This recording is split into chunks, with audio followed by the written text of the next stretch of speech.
Selamat pagi dan salam sejahtera.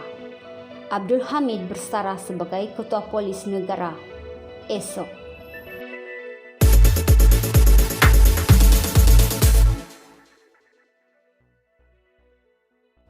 Berita sepenuhnya. Kuala Lumpur. Saya tak berhasrat untuk kekal lebih lama dalam jawatan ini. Setiap yang bermula itu pasti akan berakhir, kata Abdul Hamid Bador yang akan menyerahkan jawatan Ketua Polis Negara kepada timbalan beliau pada Isnin.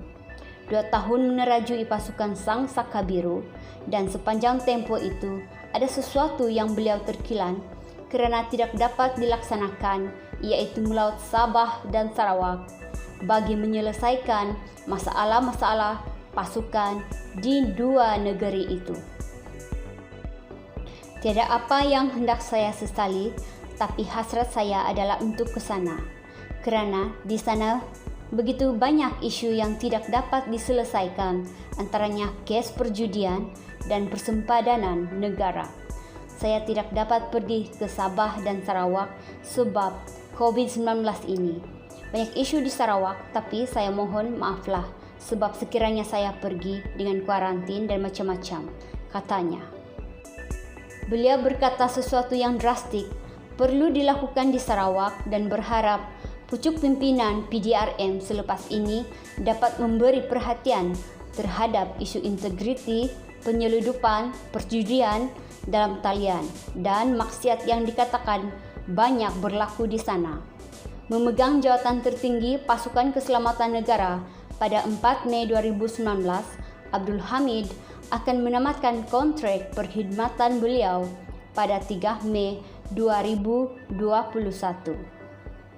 Sebagai Ketua Polis Negara ke-12, Abdul Hamid dilihat melaksanakan tugas dan tanggungjawabnya untuk membersihkan maruah pasukan itu dengan memerangi habis-habisan rasuah dalam pasukan polis.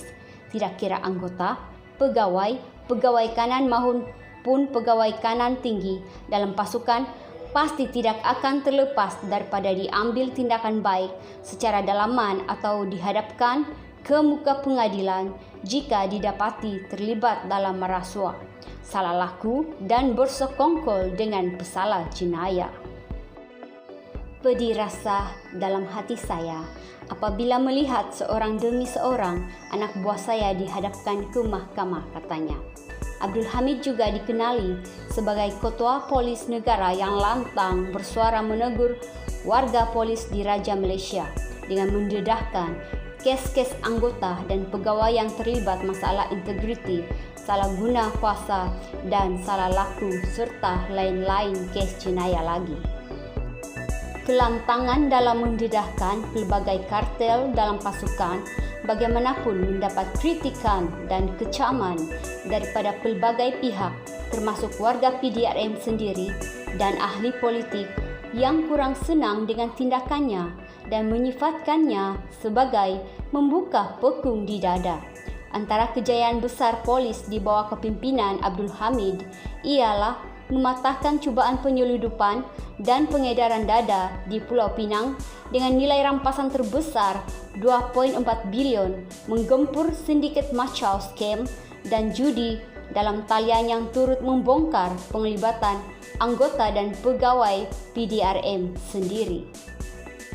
Berikutan itu, seramai 31 warga PDRM yang dikenal pasti bersekongkol dengan sindiket Macau scam dan kegiatan perjudian dalam talian itu diambil tindakan, antaranya akan dibuang kerja, penurunan pangkat, atau memindahkan mereka ke jawatan tidak sensitif dan lain-lain lagi yang difikirkan adil dan setimpal oleh Suruhanjaya Pasukan Polis.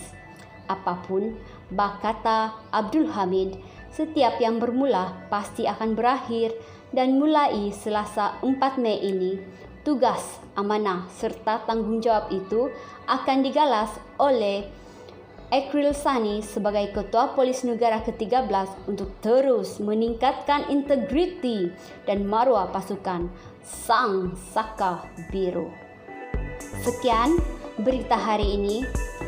Jangan lupa tekan butang subscribe. Terima kasih.